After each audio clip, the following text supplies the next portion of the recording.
All right, so this is our last topic for lesson 1. Again, this is a topic that I want everybody in the class to take notes on.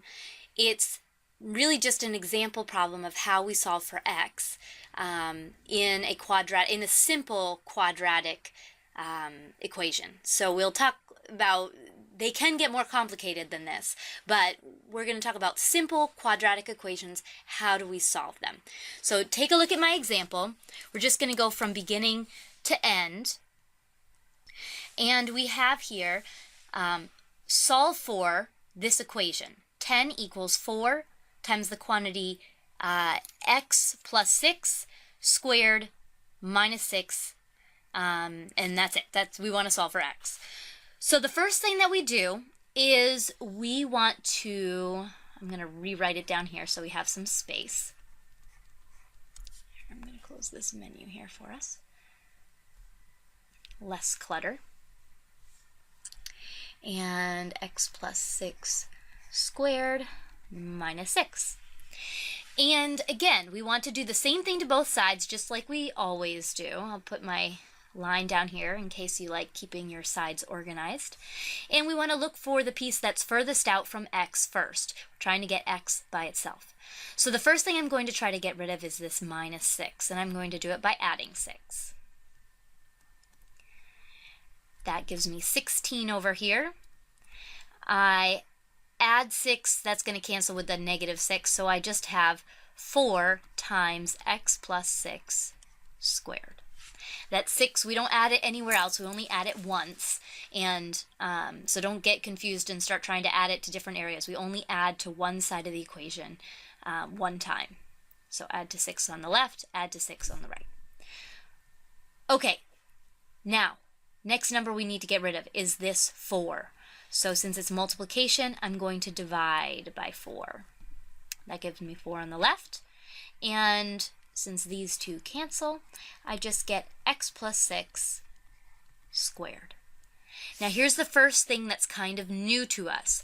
In order to undo the square, I need to take the square root of each side.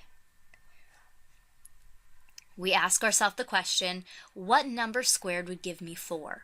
And as we remember, there are two answers to this. If I had 2, 2 squared would give me 4. But if I had negative 2, that would also give me 4. So there are two answers. This is what we call plus or minus 2. So positive 2, negative 2. So let's solve the equation for each possible solution. So just to make sure you see what I did, I took the square root of the left side. That gave me 2 or negative 2. And on the right, the square root and the square, they canceled. So I'm left with just x plus 6, and I can write it just like that. So for this first option, 2 equals x plus 6. If I subtract 6 from both sides, minus 6, I get that negative 4 is a possible solution to x. And if I solve it with the second option, negative 2, I subtract 6 from both sides, and I get that negative 8 is a possible solution for x.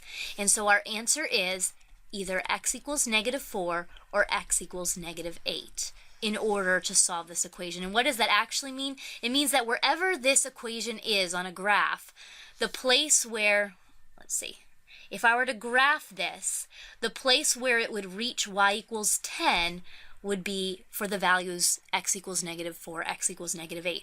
So what we're doing, this is all algebra, but it's still connected to the idea of graphs. Graphs and symbolic algebra are not two separate things. It's the same procedure that we're going through, except one has a picture and one uses numbers. And most of the time, this nice symbolic method is so much easier. We didn't have to graph anything. We didn't have to spend time trying to figure out if our points were exact enough. We just followed the process, isolate the variable, undo the square using a square root, make sure you get your two answers, and you're done. So that's it for lesson 1.